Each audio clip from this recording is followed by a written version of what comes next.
في علمنا وارزقنا الإخلاص في القول والعمل كاملا وعلما نافعا لا ينسى وتوفيقا دائما وصحة ويقينا وعافية. اللهم افتح لنا كل خير، اللهم اكفنا بحلالك عن حرامك وأغننا بفضلك عمن سواك، آمين يا رب العالمين. Alhamdulillah kaum muslimin rahimani wa rahimakumullah. Kita lanjutkan pengajian kitab Al-Mukhtasar As-Shaghir lil Jami' As-Shaghir, ringkasan dari kitab Al-Jami' As-Shaghir, dan kita sudah sampai pada hadis 151, yaitu harful dha. Hadis-hadis yang dimulai dengan huruf dha. فقال المؤلف حفظه الله تعالى ونفعنا به وبعلومه في الدارين آمين. روي عن رسول الله صلى الله عليه وسلم قال ظهر المؤمن, punggungnya orang beriman, itu adalah himan, adalah larangan, illa bihaqqih, kecuali dengan haknya. Ini qafnya mestinya ada tasydidnya ya, kurang tasydid. Hadis ini diriwayatkan oleh Tabarani, sanadnya dhaif tetapi maknanya sahih. Adapun tambahan zain, zain ini ringkasan dari ziyadah. Maksudnya adalah hadis-hadis tambahan yang ditambahkan oleh Imam Suyuti terhadap kitab Jami'us Shaghir. Jadi Imam Suyuti awalnya nulis kitab kamus hadis tebal, Jami'ul Kabir, pengumpul yang tebal. Kemudian beliau meringkas menjadi satu jilid, Jami'us Shaghir. Setelah beliau meringkas jadi satu jilid, kemudian beliau nambahkan beberapa hadis untuk ringkasan ini. Nah, maka itulah yang disebut sebagai ziyadah atau tambahan, yaitu berarti tulisan yang ketiga oleh Al-Imam As-Suyuti rahimahullahu ta'ala. Maksud hadis ini adalah bahwa punggungnya seorang mukmin itu larangan. Larangan untuk dicambuk, larangan untuk dipukul. Jadi maksudnya tidak boleh kita zalim kepada sesama muslim. Dulu biasanya kalau nyambuk itu bagian punggung. Nah, maka maksudnya jangan kamu cambuk punggungnya seorang mukmin karena dia adalah larangan. Enggak boleh. Memukul sesama muslim ini termasuk perbuatan zalim. Rasulullah sallallahu alaihi wasallam bersabda, "Inni nuhitu an darbi ahli shalah." Sesungguhnya saya dilarang oleh Allah Subhanahu wa taala dari memukul orang-orang yang salat. Nuhina, kami telah dilarang oleh Allah an darbi, untuk memukul ahli sholati, orang-orang yang ahli salat, yaitu orang-orang muslim yang melakukan salat. Hadis riwayat Baihaqi dalam Syu'abul Iman, hadis ini derajatnya hasan. Makanya saya katakan tadi, hadis ini tadi sanadnya memang dhaif, tapi maknanya apa? Sahih, karena dikuatkan oleh hadis tadi. Tidak boleh kita memukul punggungnya seorang muslim illa bihaqqih, kecuali dengan haknya. Artinya kalau berhak untuk dipukul, silahkan dipukul. Contohnya apa? Dia berzina, tapi dia belum menikah. Hukumannya dicambuk 100 kali. Atau dia menuduh orang lain berzina, maka dihukum cambuk berapa? 80 kali. Allah Subhanahu wa taala mengatakan fajriduhum tsamanina jaldatan. Surat An-Nur ayat 4.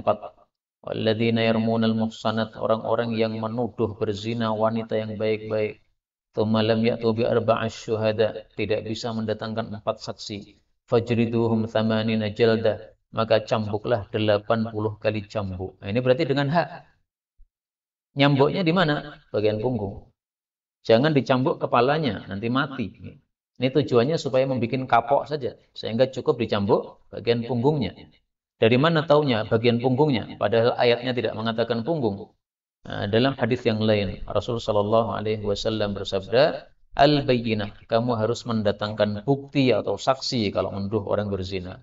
Wa illa, kalau tidak bisa mendatangkan saksi, fahaddun fi dhahrika, maka ada pukulan had pada punggung kamu. Hadis riwayat Abu Dawud sahih. Kemudian secara umum hadis ini menunjukkan tidak boleh kita berbuat zalim kepada sesama muslim, dan perbuatan zalim itu termasuk dua hal yang hukumannya disegerakan oleh Allah Subhanahu wa taala di dunia. Allah mengatakan babani, ada dua pintu muajjalani yang disegerakan uqubatuhuma, hukumannya di dunia. Yang pertama al-baghyu zalim, yang kedua al-uquq, durhaka kepada kedua orang tua. Hadis riwayat Hakim. 152. Zaharat, tampak, lahum bagi mereka as-salatu, ibadah salat. Faqabiluha, maka mereka menerima salat. Wa khafiyat, dan tidak tampak az-zakatu, ibadah zakat. Famana'uha, maka mereka mencegahnya. Maksudnya tidak mau membayar zakat. Ulaika hum, mereka itulah al-munafiqun, orang-orang munafik. Hadis riwayat Bazzar, sanadnya dhaif, tapi maknanya sahih sesuai fakta. Ini hadis bicara tentang orang-orang munafik, Pak. Orang munafik kenapa kalau sholat mereka mau melakukan, tapi kalau zakat tidak mau. Karena sholat itu kelihatan. 5 waktu ke masjid. Kalau tidak tampak di masjid, sudah terstempel munafik. Karena zaman dulu, membedakan antara munafik dengan muslim gampang sekali. Pokoknya nggak datang ke masjid berarti apa? Munafik. Nah, sekarang ini nggak bisa, Pak. Karena banyak orang-orang yang sebenarnya muslim, tapi tidak datang ke masjid. Sholatnya rajin 5 kali, tapi nggak ke masjid. Nah, kalau zaman dulu, namanya orang nggak ke masjid berarti munafik. Sehingga orang munafik supaya tidak kelihatan kemunafikannya, maka dia sholat ke masjid. Faqabiluha, mereka menerima sholat, maksudnya mengamalkan sholat. Tapi menerimanya bukan dalam hati menerimanya. Menerimanya terpaksa. Jadi menerima di sini bukan maksudnya hatinya setuju, tidak. Tapi terpaksa melakukan.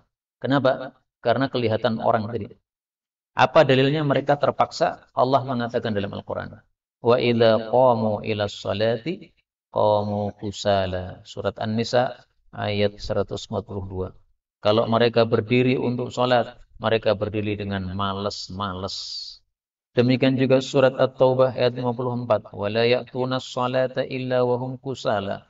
Mereka tidak melakukan sholat kecuali dalam keadaan malas. Adapun zakat, maka zakat itu khafiyat, tersembunyi.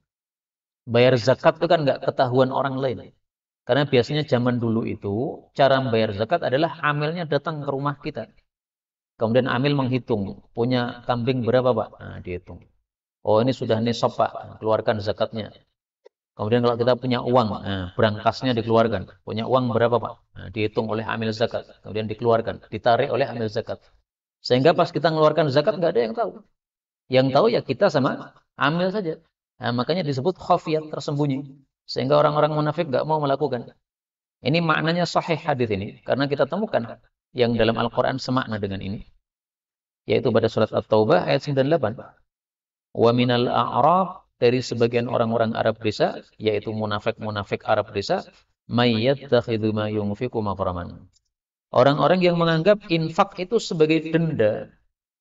Jadi mereka kalau mengeluarkan infak itu merasa berat. Kenapa? Dianggap ini denda dari Nabi Muhammad SAW. Wah, Muhammad ini kurang ajar tenan ini. Dia suka narik denda dari kami. Jadi mengeluarkannya tidak apa? Tidak ikhlas, terpaksa. Nah, itulah sifatnya orang-orang munafik. Lah orang-orang beriman mereka tidak pernah seperti itu. Mereka mengeluarkan dengan hati pelong. Kenapa pelong? Karena dua hal. Pertama, dia tahu bahwa ini bukan milik dia. Ini miliknya orang-orang miskin yang dititipkan oleh Allah kepadanya. Kalau dia ambil, tidak akan berkah.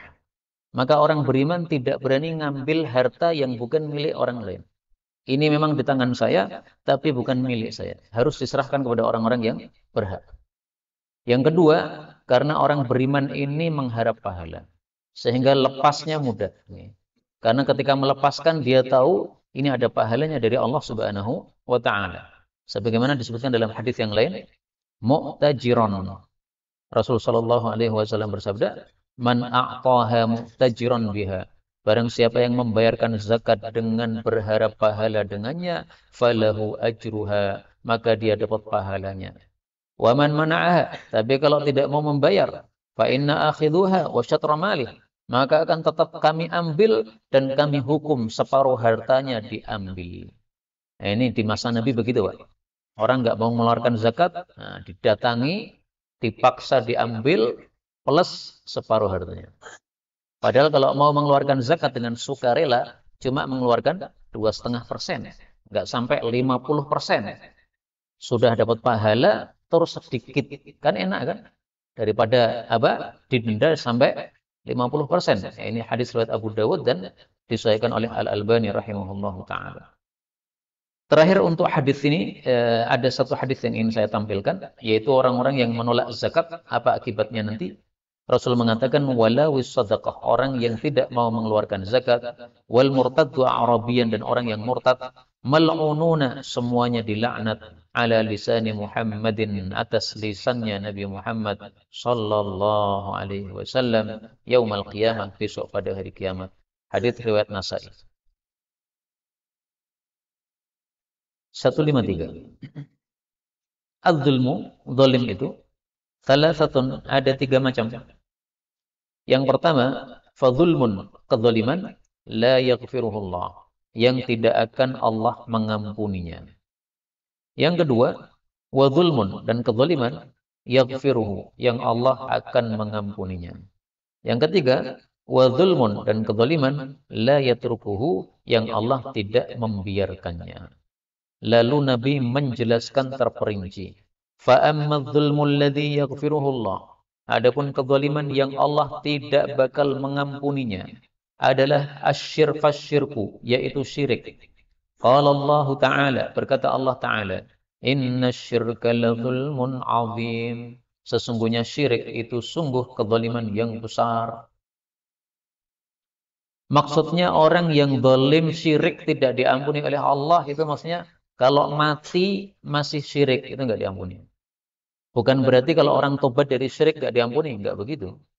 Tobat dari dosa apapun diterima oleh Allah Subhanahu wa taala. Yang penting betul-betul taubat. Umar dulu juga syirik, tapi kemudian masuk Islam. Kemudian sahabat-sahabat Nabi banyak yang asalnya kafir kemudian masuk Islam. Tapi kalau mati dalam kondisi syirik, maka itulah yang dimaksudkan di sini. Yang kedua, wa amma dzulmu, adapun kezaliman, alladzi yaghfiruhullah, yang Allah akan mengampuninya, fadzulmul ibad, maka kezaliman para hamba, anfusahum, kepada diri mereka sendiri, fima bainahum, antara mereka, wa baina rabbihim, dengan pemelihara mereka. Ini maksudnya adalah perbuatan-perbuatan maksiat yang kita lakukan. Maksiat yang tidak ada kaitannya dengan orang lain. Maksiat yang merusak diri kita sendiri, tapi tidak merusak orang lain. Kalau maling itu kan merusak hartanya orang lain. Memperkosa itu merusak kehormatan orang lain. Tapi ini merusak diri sendiri. Merusak diri sendiri baik dengan matanya, baik dengan mulutnya, baik dengan telinganya, baik dengan tangannya, baik dengan kakinya. Pokoknya maksiat-maksiat anggota tubuh kita. Nah, itulah yang yaghfiruhu, yang Allah akan mengampuni. Maksudnya Allah akan mengampuni itu ketika kita mati dalam kondisi masih punya dosa itu masih bisa diampuni. Bukan berarti pasti diampuni, bukan ya. Jadi yaghfiruhu, yang Allah mengampuni, ini maksudnya Allah mengampuni bagi siapapun yang Allah kehendaki. Jadi bukan pasti diampuni, bukan. Tapi kalau Allah berkehendak akan diampuni. Kemudian yang ketiga, wa amma dzulmu, adapun kezaliman, alladzi la yatrukuhullah, yang Allah tidak meninggalkannya, fadzulmul ibadi, maka kezaliman para hamba, ba'duhum, sebagian mereka, ba'dan, kepada sebagian yang lain. Hatta, sehingga, yudhira, Allah pun akan membalaskan, li ba'dihim, untuk sebagian mereka, min ba'din, dari sebagian yang lain. Hadis diriwayatkan oleh At-Tayalisi dan Bazzar, derajatnya sahih. Jadi, kalau seseorang berbuat zalim kepada orang lain, maka pasti Allah tidak akan membiarkan. Tidak akan membiarkan maksudnya, pasti Allah akan membalaskan.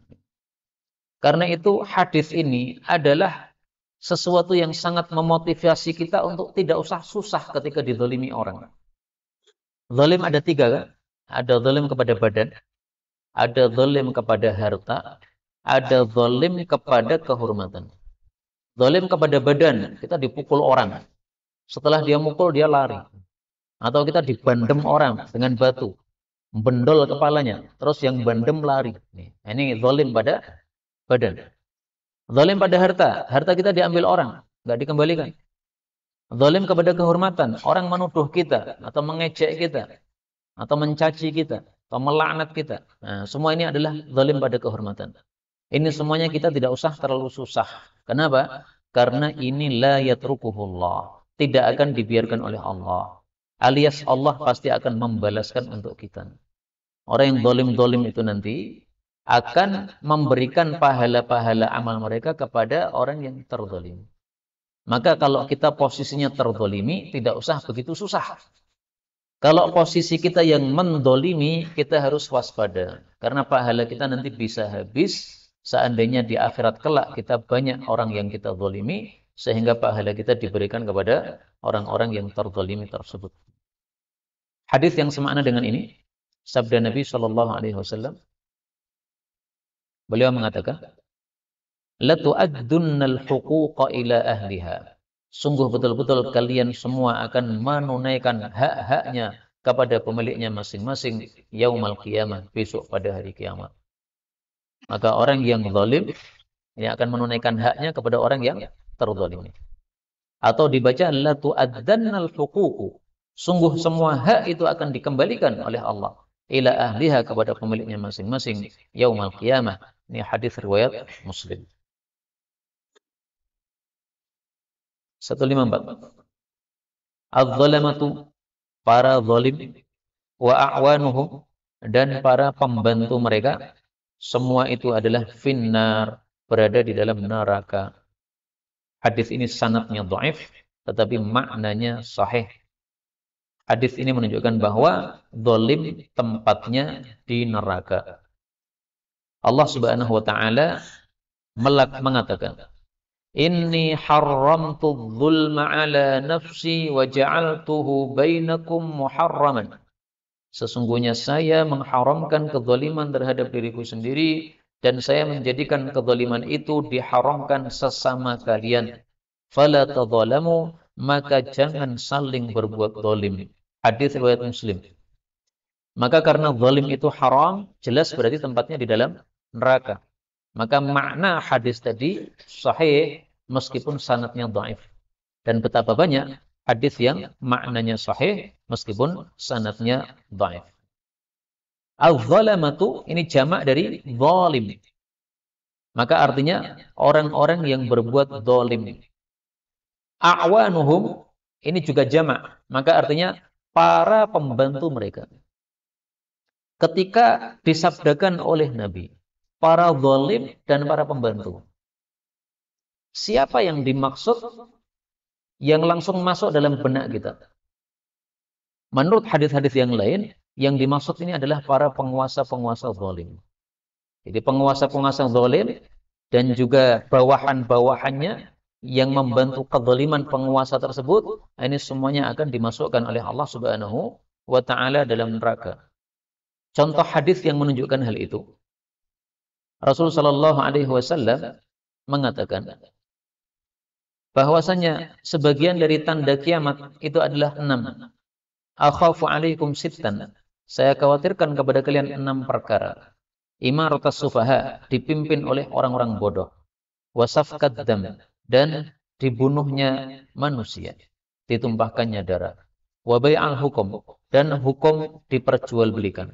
Wa qati'atar rahim, dan memutus hubungan kerabat. Wa naswan yattakhidunal Qur'an mazamir, dan orang-orang yang menjadikan Quran sebagai nyanyian. Wa kathratas syurat, dan banyaknya polisi-polisi, maksudnya polisi-polisi yang zalim. Hadis riwayat Tabarani.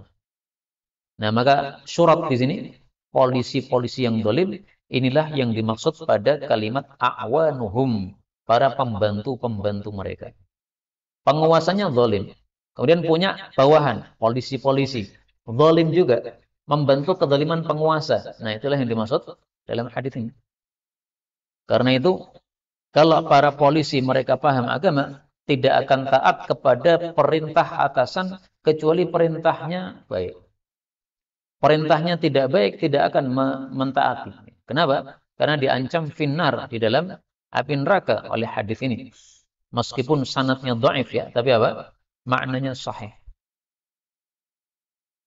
155.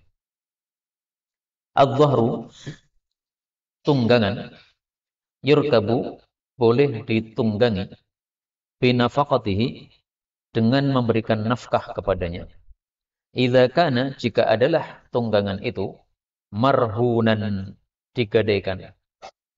Walabanud darri, dan susunya hewan yang menyusui, yushrabu, boleh diminum, binafaqatihi, dengan menafkahinya. Idza kana, jika adalah hewan itu marhunan, digadaikan. Wa ala, dan wajib atas, alladzi yarkabu, orang yang menunggang, wa yashrabu, dan meminum, an-nafaqah, untuk memberi nafkah. Hadis ini maknanya diperselisihkan oleh para ulama. Tunggangan boleh dinaiki, boleh ditunggangi dengan menafkahinya jika tunggangan itu digadaikan. Siapa yang boleh menaiki? Nah, ini jadi perselisihan pendapat para ulama. Misalkan saya punya kambing, punya kuda. Kuda itu adalah tunggangan pada masa dulu. Kemudian saya hutang kepada seseorang. Jaminannya apa? Kuda ini. Kuda ini saya berikan kepada orang yang ngutangi saya. Saya pinjam 1 juta, silahkan kuda engkau bawa. Nanti kalau saya tidak bisa membayar, maka kuda ini dijual untuk melunasi utang. Nah, di sini yang dimaksud siapa ini? Kuda itu boleh ditunggangi dengan sebab menafkahinya jika dia sedang digadaikan. Siapa yang boleh menunggangi? Saya sebagai pemilik kuda atau teman saya yang ngutangi kepada saya. Menurut mazhab Syafi'i, yang dimaksud yurkabu, boleh ditunggangi, itu boleh ditunggangi oleh si pemilik kuda. Jadi saya masih boleh untuk nunggangi kuda saya tadi. Kenapa? Memang itu milik saya. Dan saya berhak untuk menunggangi, kenapa? Karena saya wajib menafkahi kuda tadi. Kuda perlu makan kan? Nah, saya kasih makan. Otomatis dia punya kekuatan setelah makan. Nah, kekuatannya untuk ditunggangi. Berarti saya boleh menunggangi. Sehingga teman saya yang ngutangi kepada saya tadi, dia memegang kuda itu cuma sebagai jaminan. Sebagai jaminan saja, bukan sebagai pemilik. Karena dia bukan sebagai pemilik, maka hak penunggangan ini masih ada pada saya. Sehingga saya masih boleh menunggangi. Maka misalnya sore hari saya butuh pergi ke suatu tempat, nah, maka saya bilang, ini mohon maaf kudanya saya pakai. Nih. Karena ada pengajian di sana, naik kuda. Nih. Nanti setelah pengajian selesai, saya kembalikan lagi. Karena ini sebagai apa? Jaminannya. Pendapat yang kedua mengatakan, az-zahru, tunggangan itu yurkab, boleh ditunggangi, yaitu boleh ditunggangi oleh orang yang menghutangi kepada saya. Jadi hukum asalnya, barang gadaian tidak boleh dipakai atau digunakan oleh orang yang menghutangi. Karena kalau orang yang menghutangi menggunakan barang gadaian, berarti dia sudah melakukan riba. Dia pinjamkan kepada saya 1 juta, dia menarik yaitu manfaat menggunakan kuda saya. Ini riba seperti ini.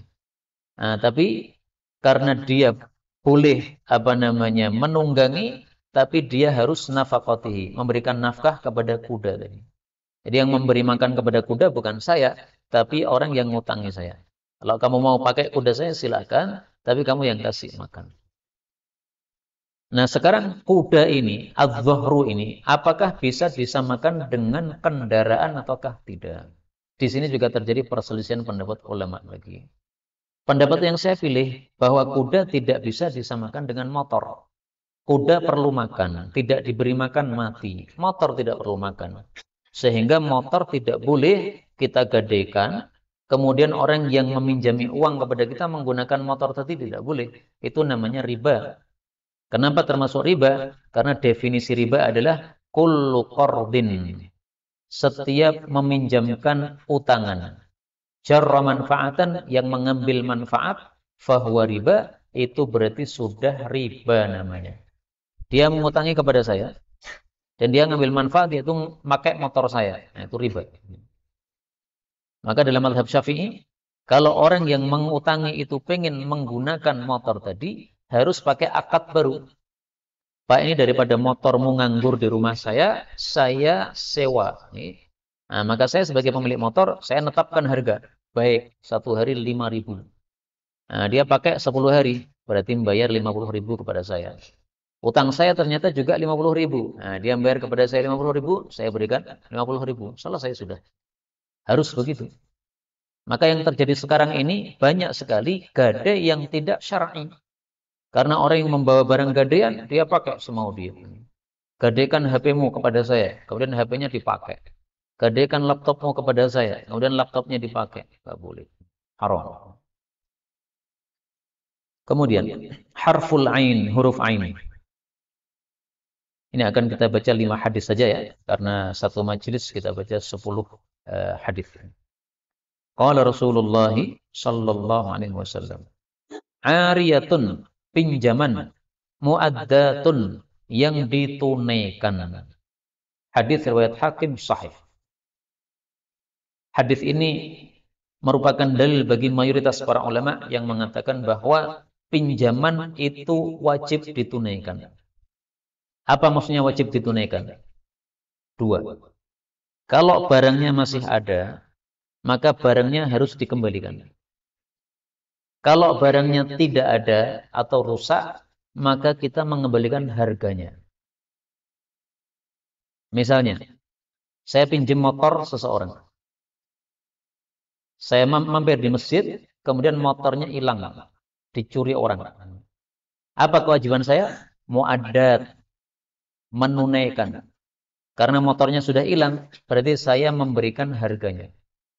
Pak, motormu hilang, Pak. Saya mampir di masjid, kemudian hilang. Berapa harganya, Pak? 6 juta. Saya berikan 6 juta. Kalau motornya masih, maka saya berikan apa? Motornya.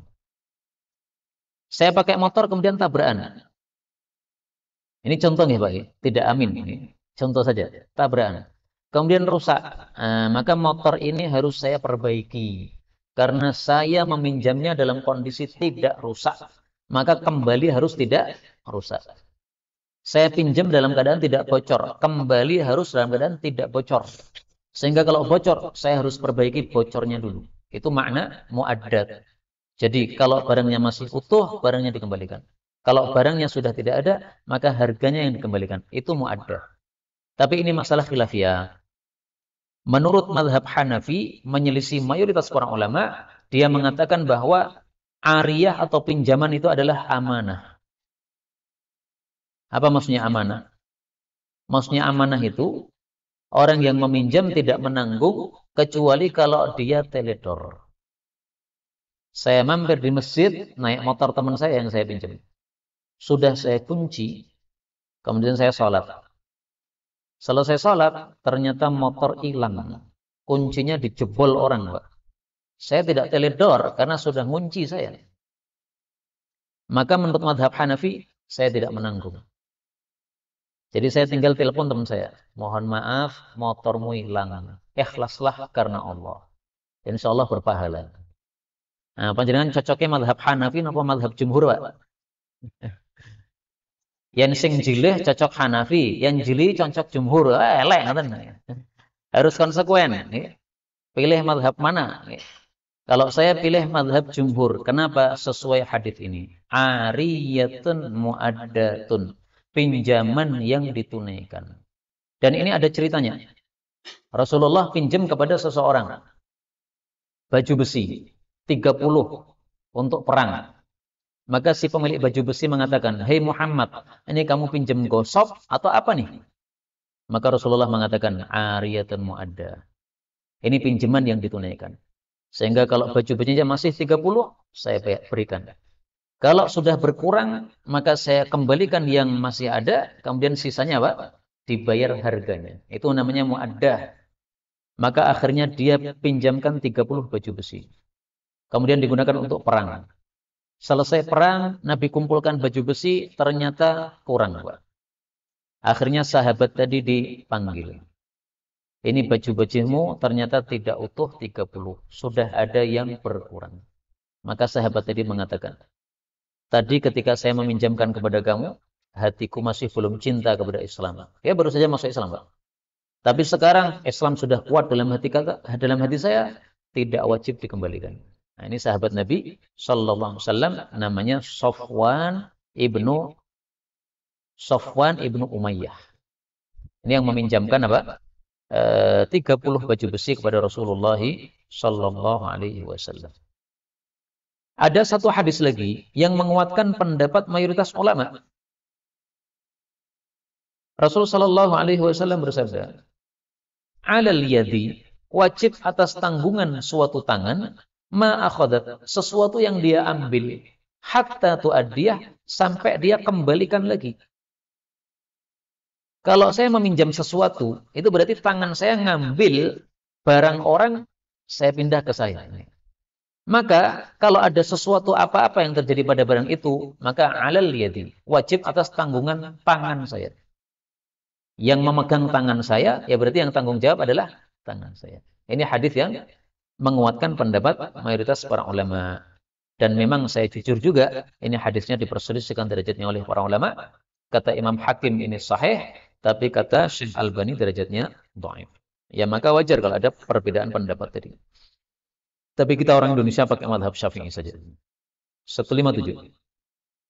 Utsman bin Affan adalah ahya, orang yang paling malu ummati di antara umatku, wa akramuha, dan paling dermawan di antara umatku.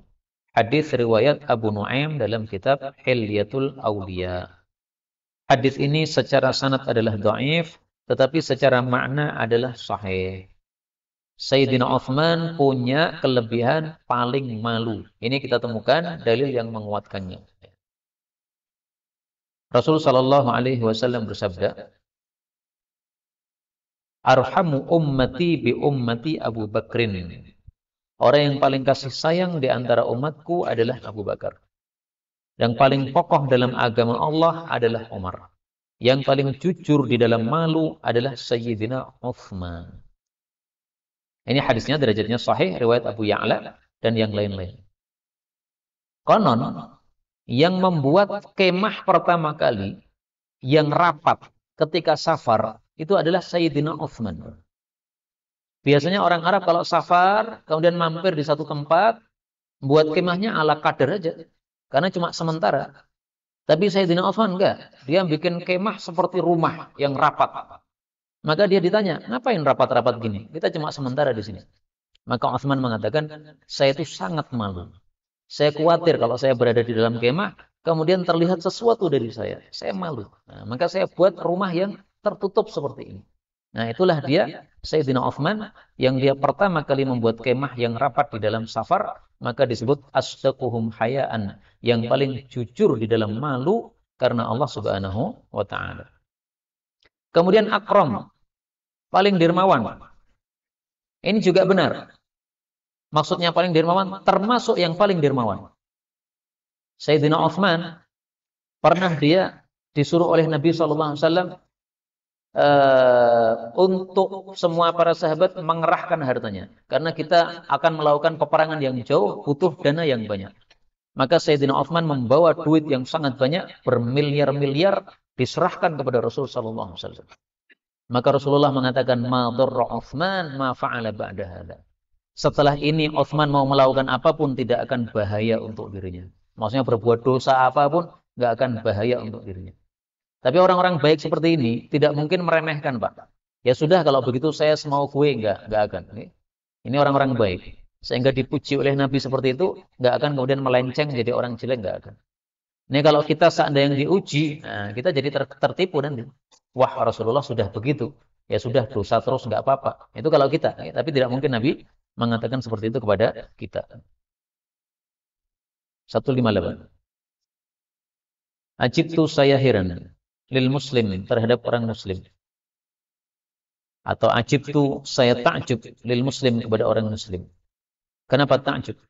Idza asabathu, apabila menimpanya musibatun, satu musibah, ihtasaba, berhalap pahala, wa sabara, dan sabar. Wa idza, dan apabila asabahu khairun, mengenainya kebaikan, yaitu kenikmatan, hamidallah, dia memuji Allah, wa syakara, dan bersyukur. Innal muslim, sesungguhnya orang muslim, yu'jaru, diberi pahala, fi kulli syai'in, dalam segala sesuatu, hatta, sehingga, fil luqmah, pada suapan, yarfa'uha, yang dia mengangkatnya, ila fihi, kepada mulutnya sendiri. Hadis diriwayatkan Thayalisi dan Baihaqi sahih. Hadis ini membicarakan dua hal. Yang pertama, bahwasanya sifat orang muslim yang sempurna itu adalah sabara, sabar, wa syakara, dan syukur. Jadi menggabungkan dua sifat. Kenapa? Karena hidup kita itu pasti ada dua kejadian. Kesenangan dan kesusahan. Kenikmatan dan musibah. Pas musibah kita dituntut untuk sabar. Pas nikmat kita dituntut untuk syukur. Ada orang yang bisanya sabar tapi nggak bisa syukur. Contohnya Qarun. Ketika masih miskin, dia sabar, iman kepada Allah, ibadah sungguh-sungguh. Tapi begitu dikasih kaya, nggak bisa syukur. Akhirnya murtad, kafir, na'udzubillah. Ada orang sebaliknya, bisanya syukur, nggak bisa sabar. Kalau dikasih duit oleh Allah, dia bisa bersyukur. Tapi begitu dapat musibah, keluh kesah, nggak bisa sabar. Nah, orang beriman yang sempurna, dua-duanya ini. Mau ada nikmat, mau ada musibah, maka dua-duanya baik. Baiknya maksudnya apa? Sama-sama berpahala. Kalau dia bersyukur, dia dapat pahala. Kalau dia bersabar, dia dapat pahala. Kemudian yang kedua dari hadis ini, orang muslim itu diberi pahala oleh Allah apapun nafkah yang dia keluarkan. Sampai makanan yang dia masukkan kepada mulutnya. Beli nasi berapa? Satu bungkus 10.000. Nah, kemudian dimakan oleh siapa? Dimakan oleh saya sendiri. Kamu dapat pahala. Kenapa? Kamu keluarkan duit 10.000. Ada pahalanya. Tapi ini untuk orang muslim, Pak. Kalau untuk orang kafir nggak ada pahalanya. Karena itu, kalau jajan, tidak usah ngirit-ngirit. Berdasarkan hadis ini, Pak. Kenapa? Ada pahalanya. Tapi sesuaikan dengan kondisi aja. Kalau memang butuh, masih lapar, udah nggak usah ngirit. Tetapi kalau sudah kenyang, ya nggak usah nambah lagi. Sederhana saja, nggak usah berlebihan, tapi juga nggak usah terlalu ngirit. Yuk jaru, diberi pahala. Diperselisihkan oleh para ulama. Apakah otomatis ada pahala? Atau harus ada harapan dalam hati kita mendapat pahala? Sebagian ulama berpendapat, kita mengeluarkan harta tidak ada pahalanya kalau kita tidak berharap pahala. Kalau berharap pahala, baru ada pahala. Anak kita minta jajan, kasihkan 2.000. Munculkan dalam hati, saya pengen pahala dari Allah. Nah, baru dapat pahala. Pendapat yang kedua mengatakan, nggak perlu begitu. Ini sudah disebut yu'jar, diberi pahala. Tidak ada kata-kata kalau dia mengharap pahala. Nah, maka ringkasnya dua pendapat ini mari kita gabungkan. Kalau kita mengeluarkan harta, munculkan dalam hati kita cari pahala. Maka pahalanya lebih besar. Kalau kita keluarkan tanpa ada mengharap pahala, maka sudah berpahala, tapi pahalanya kecil. Rasulullah SAW bersabda, La hisbata, la ajra, tidak ada pahala, liman la hisbata lahu, bagi orang yang tidak mengharap pahala. Maksudnya, la ajra, tidak ada pahala yang sempurna. Maka mengeluarkan duit, munculkan dalam hati, cari pahala. Mau untuk kebutuhan kita, mau kebutuhan untuk anak, mau kebutuhan untuk istri, mau kebutuhan untuk orang lain, sama aja. Ya. Jadi jangan pahala itu hanya diharapkan ketika ngasih sedekah kepada orang miskin, ngasih Jumat berkah, nggak harus begitu. Apapun yang kita keluarkan, meskipun untuk diri kita sendiri. Misalnya kita beli motor, nah itu munculkan dalam hati, cari pahala. Karena motornya untuk kita keperluan kita, mau ngaji, mau sholat, ke masjid dan sebagainya. Beli baju, munculkan dalam hati, saya mau pahala dari Allah Subhanahu wa taala. Kecuali satu, Pak. Satu yang tidak ada pahalanya. Rasulullah mengatakan, an-nafaqah kulluha fi sabilillah. Semua nafkah yang dikeluarkan itu berpahala. Itu maksud fi sabilillah. Illal bina, kecuali kalau untuk memewahkan bangunan, maka tidak ada pahalanya. Illal bunyan, kecuali untuk memewahkan pahala. Kullu nafaqatin yunfiquhal abd, setiap nafkah dikeluarkan oleh orang, yu'jaru fiha, dia diberi pahala. Illal bunyan, kecuali untuk memewahkan bangunan. Hadis riwayat Tabarani sahih. Nah, makanya untuk memewahkan bangunan nggak perlu dilakukan. Karena sia-sia kita keluarkan 10 juta tapi nggak ada pahala. Kalau bukan untuk kemewahan ada pahala. Atapnya bocor. Nah, kita ganti genteng semuanya kita ganti. Diganti atap yang bagus. Berapa habisnya? 8 juta. Nah, 8 juta berpahala, Pak. Kenapa? Karena bukan kemewahan, tapi keperluan. Ini kamarnya tambah. Kenapa? Anaknya tambah. Nah, nambah kamar. Berpahala. Kenapa? Keperluan, bukan kemewahan.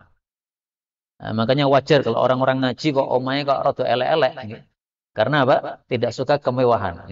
Dia paham hadis ini. Atau mergo ora didit. Ya mungkin ada dua sebab nih. 159. Ajilu segerakanlah ar-rak'ataini 2 rakaat ba'dal maghrib setelah maghrib. Fa innahuma karena sesungguhnya keduanya turfa'ani diangkat ma'al maktubah bersama salat fardu yaitu salat maghribnya. Hadis ini derajatnya dhaif. Tapi menyegerakan salat 2 rakaat setelah maghrib ini kita temukan hadis yang sahih.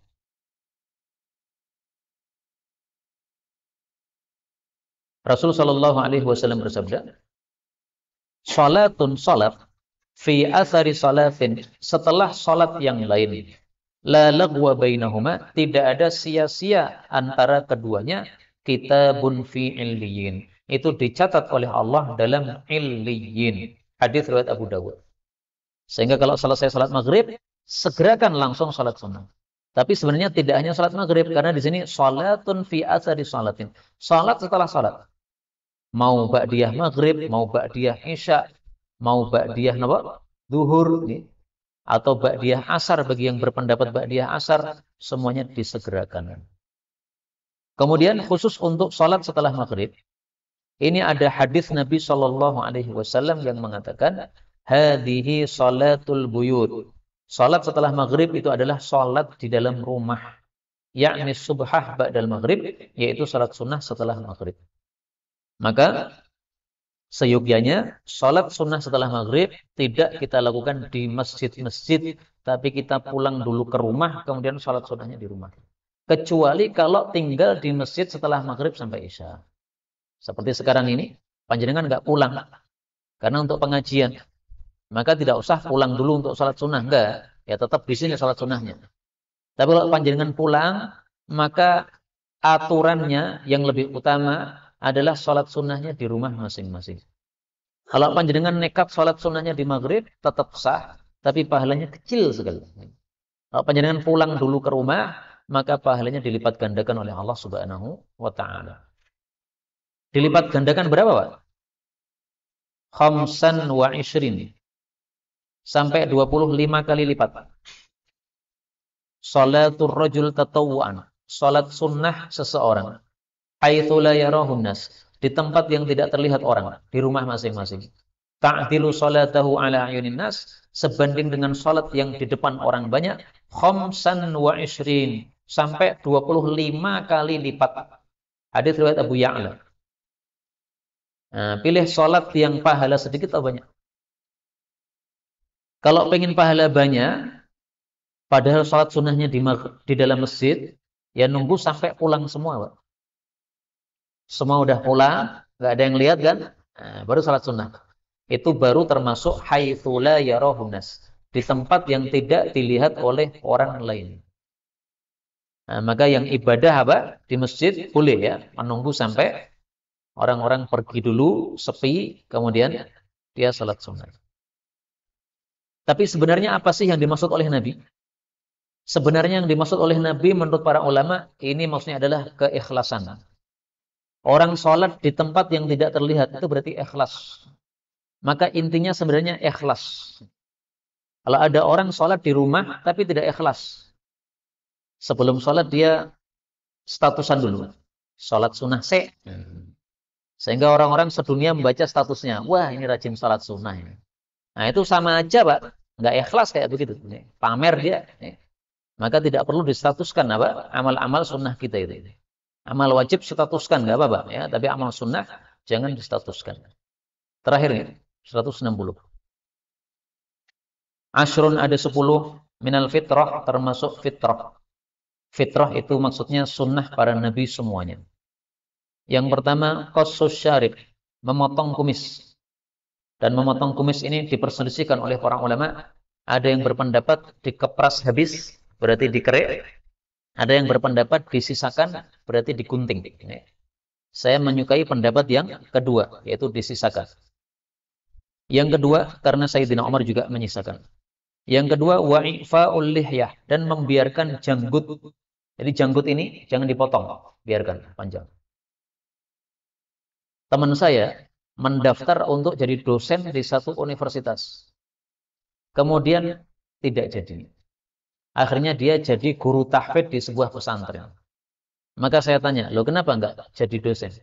Karena disyaratkan jadi dosen, ini jenggot saya harus dikepras. Harus dia apa? Tetel semua. Maka saya mempertahankan sunnah Nabi i'fa'ul lihyah.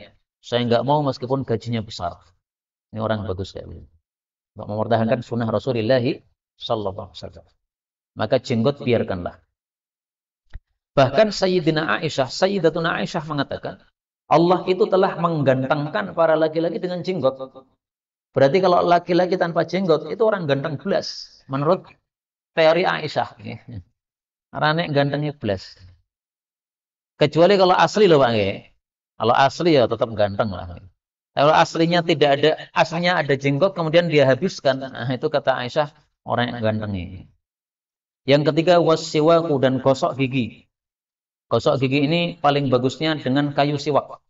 Tapi dengan apapun yang bisa membersihkan sama saja. Yang keempat wastinsyaqul ma, dan istinsyak dengan air.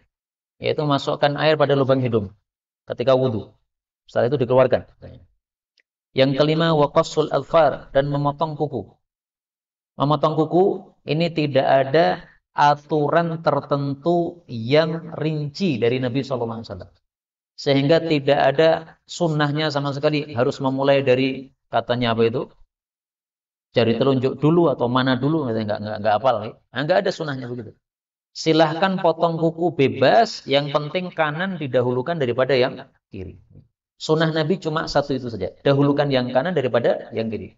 Adapun urutannya nggak ada yang sahih dari Nabi SAW. Dalam kitab syarah disebutkan tentang qassul adfar, memotong kuku, itu disebutkan bittariqatil ma'rufah, dengan cara yang sudah dikenal. Maksudnya urutan yang sudah dikenal itu. Nah, saya kasih komentar dalam kitab yang saya berikan syarah padanya. Saya komentarkan la yasihhu fi hadis. Enggak ada satupun hadis sahih yang mengatakan itu. Maka enggak usah dipaksakan begitu. Yang penting kanan dulu kemudian kiri. Yang keenam, wa ghuslul barojim, dan membasuh barojim. Apa kemarin Pak barojim? Ruas-ruas jari. Tapi Nabi menyebut ruas-ruas jari, ini maksudnya adalah semua tempat yang biasanya di situ terkumpul kotoran. Selangkangan, ketiak, belakangnya telinga, dalamnya telinga, telinganya sendiri. Jadi pokoknya setiap tempat yang ada kotoran terkumpul, itu sudah dimaksudkan oleh Nabi dari kata-kata ini. Nabi menyebutkan ini, maka yang lain-lain otomatis sudah kena. Karena tujuannya membersihkan tempat-tempat yang terkumpul padanya kotoran. Ketujuh, natful ibd, mencabut bulu ketiak. Sunnahnya adalah dicabut, bukan dicukur. Bagaimana kalau sudah terlanjur banyak? Dicukur sah, tetapi kurang utama. Lebih utama dicabuti. Karena itu saya sarankan kepada pemuda-pemuda, mumpung rambut ketiaknya belum banyak, cabutilah setiap Jumat. Setiap mandi Jumat dilihat. Sudah seberapa itu? Cabuti. Maka insya Allah tidak akan banyak. Kalau sudah terlanjur banyak itu nyabuti ngeri Pak. Bradal. Bisa keluar darah. Kalau masih kecil, masih sedikit, lebih mudah. Pemuda-pemuda, silahkan. Setiap Jumat diteliti ketiak masing-masing. Kedelapan, halqul anah, mencukur bulu kemaluan. Sebagian ulama berpendapat termasuk bulu dubur. Tapi pendapat yang saya sukai adalah bulu kemaluan. Karena definisinya adalah al-anah itu bukan sya'rul farj, tapi sya'rul dzakar. Yaitu bulunya kemaluan. Dan mungkin bulu dubur itu lebih susah untuk dibersihkan. Dan mungkin juga wallahu alam ada fungsinya bulu dubur itu. Wallahu a'lam. Tapi ala kulli hal, pendapat yang masyhur, anah itu adalah bulu kemaluan. Yang kesembilan, wantiqasul ma, dan istinja dengan air. Intiqas ini ada dua tafsiran. Tafsiran yang populer adalah istinja. Tafsiran yang kedua adalah memercikkan air pada kemaluan setelah kita berwudu. Sebagaimana disebutkan dalam hadis yang lain. Idza tawadda'ta fantadhih.